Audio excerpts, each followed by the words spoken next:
In the depths of faith, there exists a distinction, one that separates the true believer from the hypocrite. A believer's heart is moved when the name of Allah is mentioned. It stirs something deep within, a reverence that cannot be ignored. But for the hypocrite, the name of Allah holds no weight. It does not shake them, nor does it stir their soul. Why? Because true faith is more than just words. It is something that transforms the heart. So how do we reach that level of faith where the mere mention of Allah fills our hearts with awe? It begins with knowledge. As Sheikh Abdullah often emphasizes, understanding Allah's names and attributes deepens our connection with Him.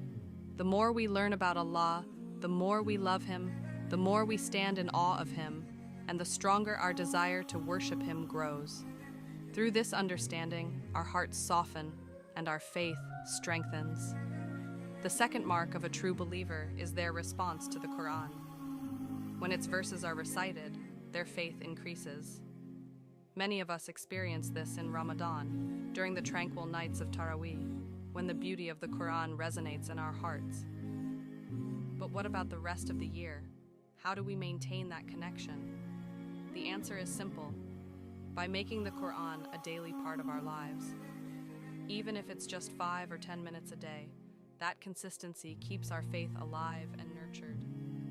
Then comes the third internal quality, Tawakkul, or trust in Allah. The true believer is optimistic, no matter what life throws at them. They face difficulties with the conviction that Allah's plan is always best. They do not despair, nor do they become lost in worldly anxieties. Instead, they place their trust in their Creator, knowing that true peace lies in His decree. Yet faith is not just internal, it manifests outwardly as well. The Quran repeatedly highlights two external qualities that define a believer. The first is Salah, prayer.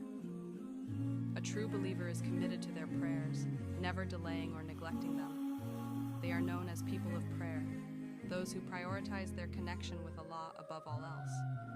The second external quality is generosity. A believer gives freely from what Allah has provided them. But generosity is not just about wealth. It is about time, knowledge, and resources. It is a mindset, a way of life. The believer understands that nothing truly belongs to them. It is all from Allah, and it is meant to be shared. On the other hand, the hypocrite is the complete opposite. Their hearts remain untouched by the remembrance of Allah. The recitation of the Quran does not increase their faith. Instead, it irritates them. Their trust is not in Allah, but in their own abilities, their salaries, and their worldly means.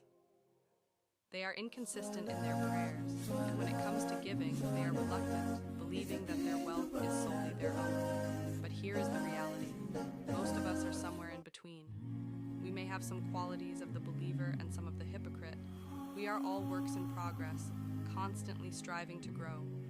The goal is not perfection overnight, but a steady pursuit of these 5 qualities so that, over time, we embody true faith. And what is the reward for those who attain these qualities? Allah promises 3 things: a high rank, a position of honor, both in this world and the next. The scholars link this to the hadith where the Prophet, peace be upon him, said that when Allah loves someone, He tells Jibril to love them, and that love spreads until the people of the earth love them too. Forgiveness, because faith and righteousness cleanse the soul. Just as prayer wipes away sins, the pursuit of these qualities leads to purification.